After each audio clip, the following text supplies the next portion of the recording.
Federal Drive is presented by GEHA, Government Employees Health Association, proudly providing health and dental benefits to federal employees and their families. Visit GEHA.com. The latest White House memo on shutdown planning signals more than temporary disruption.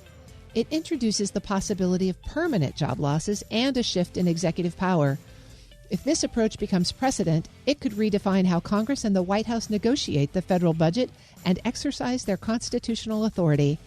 Here to explain is Professor Emeritus at the University of Maryland and former Dean of its School of Public Policy, Don Kettle. Don, thank you so much for joining me. It is so good to be with you, Terry. It's been a while, and there's nobody I could think of that would be better to talk about this topic than you. So I'm very glad to have you join me. Let's talk about government shutdowns, as everyone is. But you've recently penned an article that says this one's really different. Talk to us about why this government shutdown is so different from the recent past. Yeah, it's profoundly different. We're in territory that we've just simply never been in before in a couple of respects. One is that the Democrats, unlike previous shutdowns, simply don't have a way out. They can't either look like they're caving into the Republicans on the one side or on the other to find a way to get the Republicans to give in. So this one looks like it's a bunch of cowboys riding into a box canyon from which there is no escape. I've seen enough movies to know how that goes, and it's just not pretty. But the other thing is that the Republicans, the Trump administration in particular, is trying to use this to engage in a massive reduction in force, to fire people who are not with the Trump program. And that makes it even more different from anything that we've ever had before. So some people really do believe that a shutdown is a positive thing. And as we sit here looking at this one, what are the best arguments that could be mustered in favor of a shutdown? The best arguments are the ones that the Trump administration quietly is making and that will be making more loudly. That is, it is time to really clean house, to be able to rid the federal workforce of federal workers who are not in favor of the Trump program, who may be working to oppose it, and then even more to be able to close down perhaps whole offices or even whole agencies that don't fit with the Trump agenda.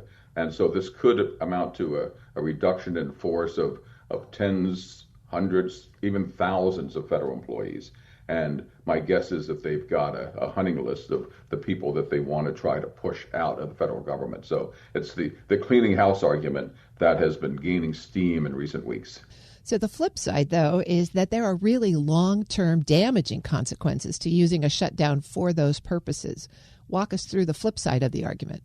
Sure. The flip side of the argument is pretty straightforward. One is that if you really want to try to downsize the workforce, the way to do it is to talk with both parties about how best to try to do that, to try, even more importantly, which is something that I think the administration has not done very well, of trying to figure out what mission they're trying to accomplish and what capacity they need to be able to do it. We have lots of arguments why we may want to trim the federal workforce and maybe even to give a haircut to some agencies, but it all has to be based on what kind of capacity do we need to accomplish the mission, and that question about mission is something that's been largely lost from this. And so trying to just run a bulldozer through things is not the way to try to engage these issues, I think. So a more deliberative legislative approach. Well, at least involving the other branch of government. One of the things that's happening right now is that what the Trump administration has in mind is completely a Article 2 approach to things, an approach focused on the presidency, dealing with the power of the purse when the purse is empty, and to try to push through its agenda without consulting with or even getting any kind of legislation or resolution from Congress. So it's very dangerous, I think, in terms of the balance of powers. Well, you've made an argument, in fact, that this could trigger, and I quote, the most dramatic shift in the separation of powers in living memory. Explain what you mean by that. Yeah, and that might even be an understatement, because the basic idea about the separation of powers, especially when it comes to budget, is that the president proposes but the Congress disposes, that the basic arguments that the founders had in mind about the budget or really the Congress has the power to decide how much money we spend, and it's the president's power to then implement it. The idea that the president would, while the government shut down, push Congress out of the way and make major changes is something that that goes way back to the beginning and something that Madison argued is exactly the opposite of what it was that the founders had in mind. So it would be hard to imagine anything that is more fundamental, more important than this to the separation of powers. I'm speaking with Don Kettle. He's Professor Emeritus and former Dean of the University of Maryland School of Public Policy. So, Don, this separation of powers raises a different question, as OMB has said that they may RIF furloughed employees during a shutdown. That's a whole new wrinkle in a shutdown argument. How does that play into what you just described? Because what OMB has been talking about is to take advantage of the furloughs and the shutdown to trim the federal workforce by potentially an enormous degree. And the way in which we've always done it in the past is to go through whatever dance we do, shut down the government. But there's actually legislation now that says that all federal employees who are furloughed end up getting their back pay. But what's different here is that OMB is making the argument that if there are no employees who are left in some agencies, then there's no back pay to be paid, that they can simply eliminate people while the government is shut down using the Anti-Deficiency Act, my favorite kind of term when I used to give exams to students to see if they were actually paying attention, that the kind of thing that almost nobody ever pays attention to except during shutdowns. But during shutdowns, federal agencies are forbidden to spend any money that is not appropriated by Congress. And so the argument that OMB is making is, no money appropriated, no money to pay salaries. No money to pay salaries, well, these people then are not necessary. If they're not necessary, we can just give them a RIF instead of a furlough, which means essentially we're making the argument that we're going to fire them. Do you read that as being within OMB's prerogative? Well, OMB is arguing yes.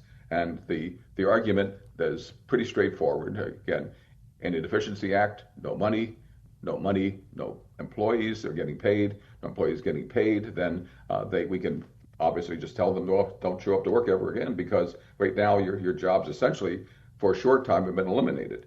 But on the other hand, there are those who have been making strong arguments that that is just simply not true, that if Congress wanted to give OMB that kind of power during a shutdown, it could have done that when it debated the bill that ensured that federal employees would be paid after the shutdown is over.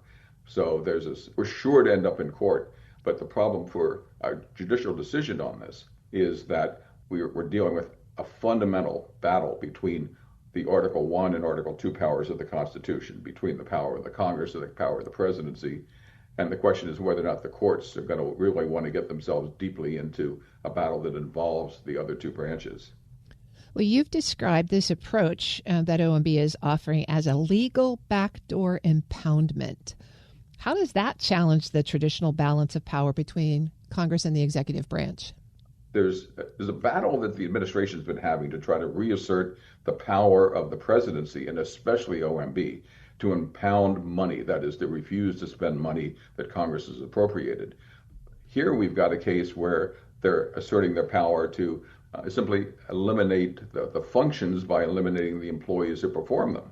So rather than go right after the question of what programs can we cut or what money can we decide not to spend, they take advantage of a shutdown, saying that the money's not being spent anyway. We can't spend it because of the Anti-Deficiency Act.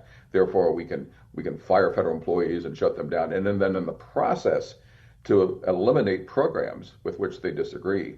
And so it's using the reduction in force of federal employees to eliminate functions. It's a reduction in functions as well as reduction in force. So it's a rift that cuts both ways. If this process becomes precedent, what do you think it means for future budget negotiations? I mean, if we even get a continuing resolution now, we're going to be back in budget negotiations again. How does this approach affect the potential of those negotiations to be successful?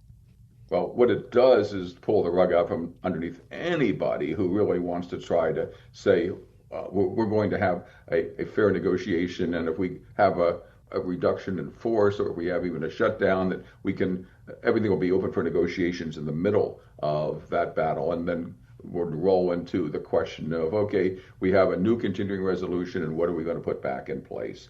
But here, it dramatically changes the game. It makes it hard for any Democrat in particular, to try to rebuild programs that it favors.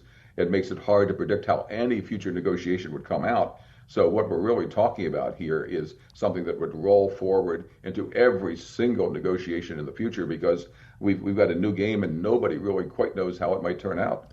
Don, you've been teaching and researching governance and public administration for a long time. What do you see as the way out of this current conundrum?